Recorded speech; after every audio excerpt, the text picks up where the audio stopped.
ตัสสะภะคะวะโตอะระหะโตสัมมาสัมพุทธัสสะนะโมตัสสะภะคะวะโตอะระหะโตสัมมาสัมพุทธัสสะ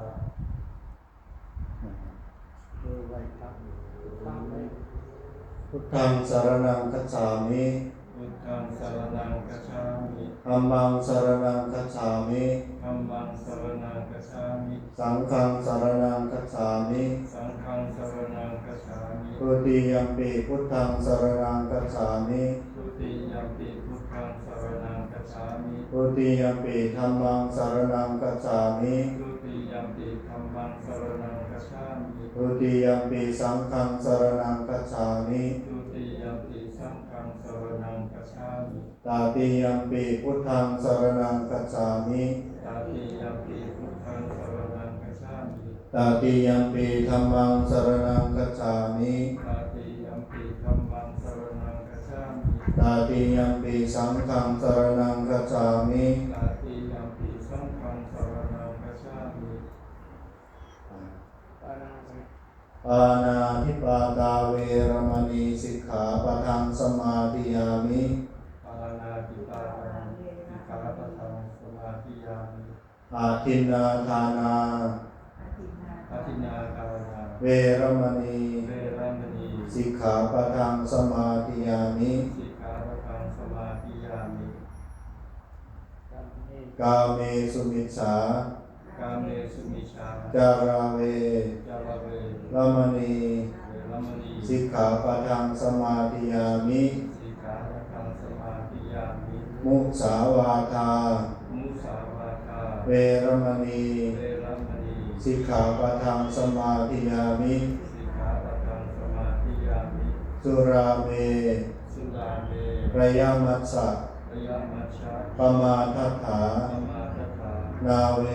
นาเว รมณี รมณี สิกขาปะทังสมาธิยามิ สิกขาปะทังสมาธิยามิ อิมานิ อิมานิ ปัญจสิกขา ปัจจสิกขา ปทานิ ปทานิ สัมมาทิยามิ สัมมาทิยามิ ทุติยัมปิ ทุติยัมปิ อิมานิ อิมานิ ปัญจสิกขา ปัญจสิกขา ปทานิ ปทานิ สัมมาทิยามิ สัมมาทิยามิ ตาติยัมปิ ตาติยัมปิ อิมานิ อิมานิ ปัญจสิกขา ปัญจสิกขา ปทานิ ปทานิ สัมมาทิยามิ สมาธิยามิ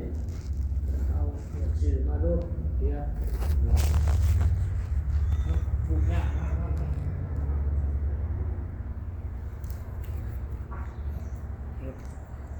เก้า ต่อไปก็ทำ พูด ถ ตาม วาย เนอะพูดตาม โยมจับขันขึ้นจับขัน มาจับนี่ จับ เอาแม่มาจับอาหารนี่จับนี่ละ โยมสังฆทานจับ มาจับสังฆทานนี่นี่มานี่ พระเข้าเลยพระเข้าจับโยม นั่นละเอา นะโมตัสสะ นะโมตัสสะ ภะคะวะโต ภะคะวะโต อะระหะโต อะระหะโต สัมมา สัมมา สัมพุทธัสสะ สัมพุทธัสสะ นะโมตัสสะ นะโมตัสสะ ภะคะวะโต ภะคะวะโต อะระหะโต อะระหะโต สัมมา สัมมา สัมพุทธัสสะ สัมพุทธัสสะ นะโมตัสสะ นะโมตัสสะ ภะคะวะโต ภะคะวะโต อะระหะโต อะระหะโต สัมมา สัมมา สัมพุทธัสสะ สัมพุทธัสสะ อิมานิ อิมานิ มะยังพันเต ยังพันเต พัตตานิ พัตตานิ จีวรานิ จีวรานิ สังฆทานิ สังฆทานิ ปัจจยทานานิ ปัจจยทานานิ สัพปริวรานิ สัพพลิวาทานิ ภิกขุสังฆัสสะ ภิกขุสังฆสะ โอโนสยามะ โอโนชยามะ สาธุโนพันเต สาธุโนพันเต ภิกขุสังโฆ ภิกขุสังโฆ อิมานิ อิมานิ พัตตานิ พัตตานิ จิวรานิ จีวรานิ สังฆทานิ สังฆทานิ ปัจจยทานานิ ปัจจยทานานิ สัพปริวรานิ สัพพลิยาวานิ ภิกขุสังฆัสสะ ภิกขุสังฆสะ โอโนสยามะ โอโนชยามะ ปฏิคันหาตุ ปฏิคันหาตุ อัมหากัง กรรมหากัง ทีครตัง ดีกรรมกัง หิตายะ อิทายะ สุขายะ สุขายะ ข้าแต่พระภิกขุสงฆ์ผู้เจริญ ข้าแต่พระสงฆ์ผู้เจริญ พวกข้าน้อยทั้งหลาย พวกข้าน้อยทั้งหลาย ขอน้อมถวาย ขอน้อมถวาย สังฆทาน สังฆทาน ภัตตาหาร ภัตตาหาร ปัจจัยทาน ปัจจัยทาน และเครื่องบริวารทั้งหลายเหล่านี้ และเครื่องบริวารทั้งหลายเหล่านี้ ให้แก่พระภิกขุสงฆ์ ให้แก่พระพุทธสงฆ์ ขอพระภิกขุสงฆ์จงรับ ขอพระภิกษุสงฆ์จงรับ เพื่อประโยชน์ เพื่อประโยชน์ และความสุข และความสุข ความเจริญ ความเจริญ แก่ข้าพเจ้าทั้งหลาย แก่ข้าพเจ้าทั้งหลาย สิ้นการนานเถิด สิ้นกาลนานเทิน ที่กำลังเดิน ส่วนบุญกุศล ส่วนบุญกุศล ทั้งหลายเหล่านี้ ทั้งหลายเหล่านี้ พวกข้าน้อย พวกข้าน้อย ขอน้อมขออุทิศ ขออุทิศ ไปให้แก่ ไปให้แก่ คุณแม่ลี คุณแม่ลีลา กิจแม่ลีลา กิจอำนวยพร กิจอำนวยพร ขอจงมารับเอา ขอจงมารับเอา ส่วนบุญกุศล ส่วนบุญกุศล ที่พวกข้าน้อย ที่พวกข้าน้อย ได้กระทำในวันนี้ ได้กระทำในวันนี้ หากตกทุกข์ หากตกทุกข์ ขอให้พ้นจากทุกข์ ขอให้พ้นจากทุกข์ หากถึงสุขแล้ว หากถึงสุขแล้ว ก็ขอให้สุขยิ่งขึ้นไป ก็ขอให้สุขยิ่งขึ้นไป เราเท่า ตราบต่อเท้า เข้าสู่พระนิพพาน ในอนาคตการอันจะมาเบื้องหน้า นั่นแหละขอข้าเธอสาธุสา เค ธุ นี้ สา เยอะ ธุ จับเอาแม่เอาแม่เอานั่น โอเค เอาจับเลยล่ะ จับเลย ถวายถวาย ถวาย Put your hand there ถวาย เอา สาธุสาธุเอาปัจจัยนะครับปัจจัยเราถวาย ไล่เฮียมันแจกเลยเฮียยืนแจกเลยรถจึ๊บได้บ่ ได้ ได้อดเอาน้อยหนึง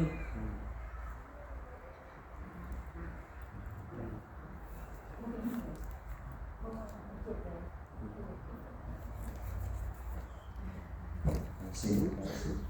อีก สายสี อีกองค์หนึ่งบริมาก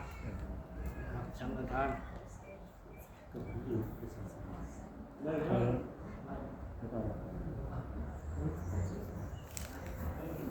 ใช้แหละอันนั้นดิขันมาพี่เด้อเรียกมาพี่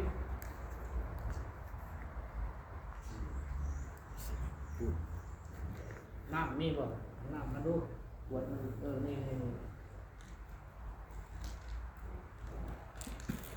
ไข่ลงนี่ไข่ลงนี่ เข้าไปใส่นี่เลยครับใช้ใส่เลย เฮ้ยได้แล้ว เก็บเงินเทียนนี่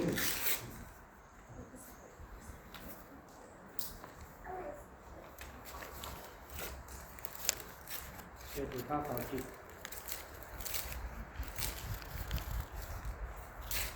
เด็ดเดี๋ยวมาเลยมาพี่ติ๊กเลย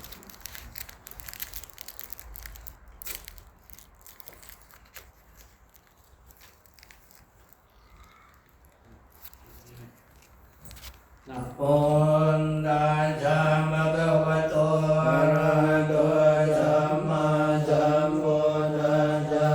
นะโมตัสสะภะคะวะโตอะระหะโตสัมมาสัมพุทธัสสะนะโมตัสสะภะคะวะโตอะระหะโตสัมมาสัมพุทธัสสะปัจจโยอะระมณปัจจโยอธิปติปัจจโยอนันตรปัจจโยสัมมันตรปัจจโยสาสาตปัจจโยอัญญมันตรปัจจโยนิสัยปัจจโยอุปนิสัยปัจจโยปุเรชาตปัจจโยปัสสะสาตปัจจโยอาเสวนปัจจโยกัมมปัจจโยวิปากปัจจโยอาหารปัจจโยอินทริยปัจจโยสานปัจจโยมาคปัจจโยสัมปยุตตปัจจโยวิป ยุตตปัจจโยปฏิปัจจโยนาติปัจจโยวิกัตปัจจโยอวิกัตปัจจโยอนิจจาวัตสังขารอุปาทวายธัมมิโนอุปาสิตวานิโรสันติเตสังอุปัสสโมสุโขอนิจจาวัตสังขาราอุปาทวายธัมมิโนอุปาสิตวานิโรสันติเตสังอุปัสสโมสุโขอนิจจาวัตสังขาราอุปาทวายธัมมิโนอุปาสิตวานิโรสันติเตสังอุปัสสโมสุโขสัพเพสัตตามรันติจามาริสุจามาริสาเรเทวะมาริสามินาทิเมตัสสังสยโยอยากนั่งทางเลยเฮียเด้อนี่นั่นแหละยะทาวาริวะปุราปาริปุเรนติสังลังเยวะเมวัยตุจินังเวทนังอุปกัมปติสิลังปฏิดังตุมังกิปะเมวะจมินจันโตสัพเพปุเรนโตสังฆปาจันโทนรโสยะธามณิโชติระโสยะธาวิวัชชันตุสัพพะโลกโควินาศตุมาเตภวันวันตรายโยสุขิติกายุโกภวะภิวาทนาสีลิสานิจังวุฒาปัจจายโนจัตตารโลธัมมาวาทันติอายุวันโนสุขังภาลังทัจจิเมอันทัจจิเมยันติมิตัสสะกะจังเมเปตานังทักขินังตัสสะอุเปกตามนุสรังอหิอุนังปัสสุโกวายวัญญาปริเทวนานาตัมเปตานามัตยาเอวังติตันติยาตโยอายัญจโกทักขินาคินาสังฆมิสุปฏิทิตาธิการตังหิตายาสัจนะโสปะกัปปติโสยติกัมโมจายังนิกาสิโตเปตานาปุสัจจกตาอุลาลาภลันตาภิกขุนามานุปฏินันตุเมปุญญังประสุตังอนาปกันติสัพเพสัตตาสัตว์ทั้งหลายที่เป็นเพื่อนทุกข์เกิดแก่เจ็บตายด้วยกันหมดทั้งสิ้นเวลาจงเป็นสุขเถิดอย่าได้มีเวรแก่กันและกันเลยสัพเพสัตตาสัตว์ทั้งหลายที่เป็นเพื่อนทุกข์เกิดแก่เจ็บตายด้วยกันหมดทั้งสิ้นพยาปัสสาจงเป็นสุขเถิดอย่าได้เบียดเบียนซึ่งกันและกันเลยสัพเพสัตตาสัตว์ทั้งหลายที่เป็นเพื่อนทุกข์เกิดแก่เจ็บตายด้วยกันหมดทั้งสิ้นอนิฆาจงเป็นสุขเถิดอย่าได้มีความทุกข์กายทุกข์ใจเลยสัพเพสัตตาสัตว์ทั้งหลายที่เป็นเพื่อนทุกข์เกิดแก่เจ็บตายด้วยกันหมดทั้งสิ้นสุขีอัตตานังปาริหารันตุจงมีความสุขกายสุขใจรักษาตนให้พ้นจากทุกข์ภัยทั้งสิ้นนั้นด้วยเถิดสาธุอนุโมทนาส่วนบุญส่วนกุศลผลทานอันนี้ที่ทำเจ้าภาพและญาติพี่น้องทุกคนทุกการเลยไม่เห็นแต่บุญในมือนี้ขอให้หอดจดถึงดวงวิญญาณของผู้ที่ล่วงลับไปแล้วที่ได้กล่าวนามาแล้วนั่นก็จงถึงสุขกติโลกสวรรค์มีมานอันเป็นที่อยู่พร้อมทั้งนี้ขอให้ทรงสุขทรงใส่ทรงหนักทรงเลื่อนทรงหังทรงมีแก่ญาติพี่น้องลูกเต่าทุกคนขอให้เจริญรุ่งเรืองในหน้าที่การงานธุรกิจต่างๆทุกสิ่งทุกอย่างประสบผลสำเร็จตามความมุ่งมั่นปรารถนาทุกสิ่งทุกประการเถิดสาธุน้ำเทใส่ขันรวมกันหมดแล้วเอาไปพูนแบบนี้คือว่าแล้วเอาอาหารลงไปรุมแบบนี้